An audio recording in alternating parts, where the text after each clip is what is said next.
Hello, Rabbi Rubinstein in New York, recording a short Devar Torah on this week's Parsha, which is B'Shalach for the JLE in Los Angeles. I think I would be right in saying that this Parsha is the most famous of all the Parshas of all the parts of the Torah, because in it is contained the story, the account of the Jews actually getting freedom, getting liberated, getting out of Egypt, but being pursued by an Egyptian army. The Jews have their back towards the Red Sea. The Egyptian army are well within, or just within, spear or arrow range.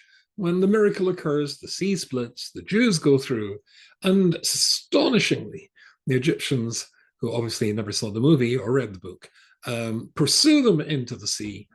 And we all know the unhappy ending from their point of view: glug, glug, glug, yiskadal, yiskadash. Now, if their behavior is strange, in actual fact, the behavior of the Jews before that is equally strange.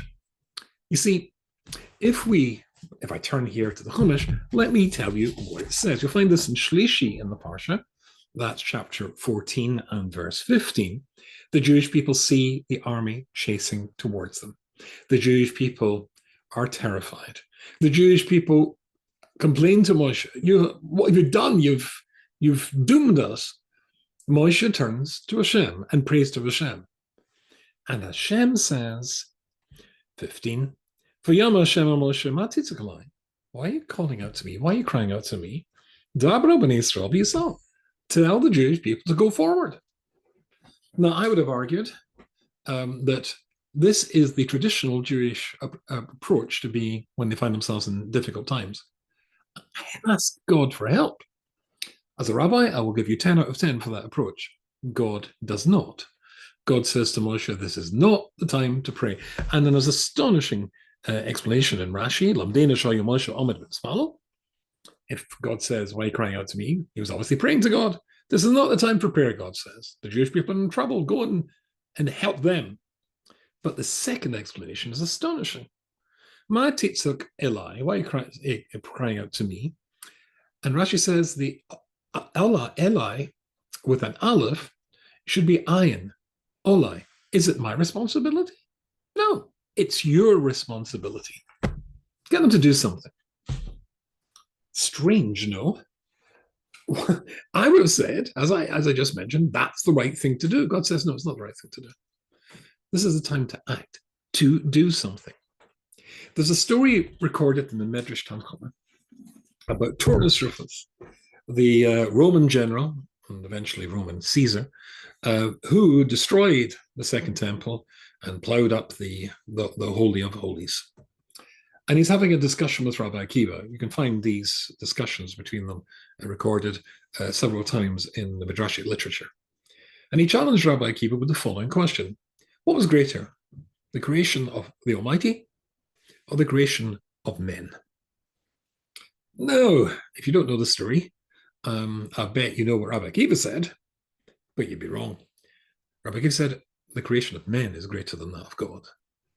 Taurus Rufus is astonished at that, and Rabbi Akiva brought a proof. He produced some wheat and then a particularly special kind of loaf, kind of bread. Asked Taurus Rufus, what do you think's better?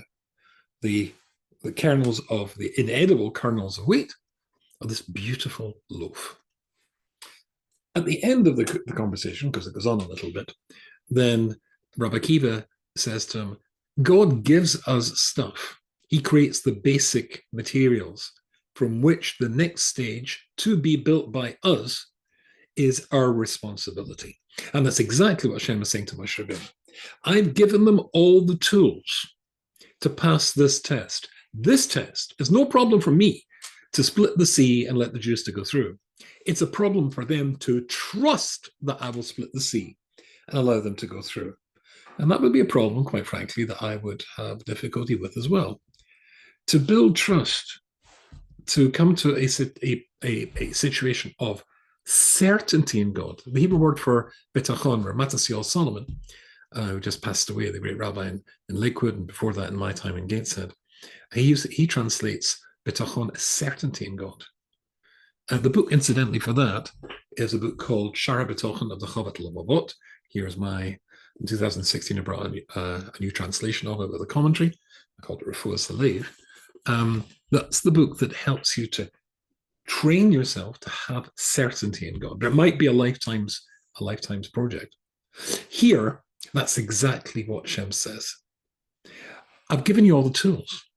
You just now have to act on those tools. You have to show me that you trust me. I can split the Red Sea. You've got to believe that I can split the Red Sea. I've done my bit. Now take my bit and apply it. Make it a work of art. The greatest work of art. You, a human being, a Jewish human being. What you can make yourself into, that takes the basic ingredients God's given you, the raw material that God made you into, and turns it into something very special. It's not my job to do that, God says. Rabbi Akiva is making the same point to Turner Shriffus. It's your job. The Jewish people go through that Red Sea, and then create the temple, and then make the greatest contribution to the history of humankind. Contribution which is under attack at the moment. And if these are scary times, it sometimes takes a long time to gain certainty. Not just trust in God, certainty in God.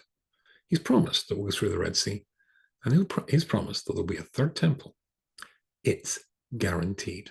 I wish you all a Shabbat Shalom, a good Shabbos.